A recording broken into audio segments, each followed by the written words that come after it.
வணக்கம் multi technician.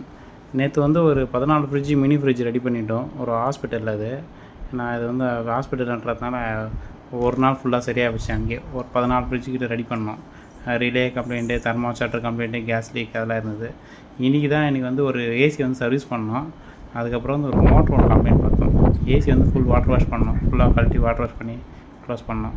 இந்த motor ஃபுல்லாக துரு பிடிச்சி போயிடுது. ஒரு 15 வருஷம் மோட்ரு போல் அது ஃபுல்லாக நெட்டெல்லாம் உடஞ்சிச்சு. நாங்கள் என்ன பண்ணோம், கட்டிங் மிஷின் வச்சு கரெக்டாக கிரைண்டிங் பண்ணி எடுத்துகிட்டு அந்த நல்லா ஹீட் பண்ணிவிட்டு அதிஸ்டபிள் வச்சு லூஸ் பண்ணால் லூஸ் ஆகிடும். அந்த மாதிரி 3 போல்டு லூஸ் பண்ணி எடுத்துட்டோம். ஒரு போல்டு மட்டும் எடுக்கவே முடியல சுத்தமாக. சரி, அதை மொத்தமாக கட் பண்ணிவிட்டு செல்ஃப் த்ரெட் ஸ்க்ரூ வரும், ஷீட்டுக்கு போடுற செல்ஃப் த்ரெட் இருக்குது, அந்த ஸ்க்ரூ எடுத்து கரெக்டாக செல்ஃப் த்ரெட் பண்ணிட்டோம். டைட் பண்ண பிறகு பக்கவாக நின்றுச்சு. இந்த மோட்டர் இப்போ பக்கவாக ரன் ஆகிட்டு இருக்குது. இந்த வீடியோ பிடிச்சிருந்தா லைக் பண்ணி ஷேர் பண்ணி கமெண்ட் பண்ணுங்கள்.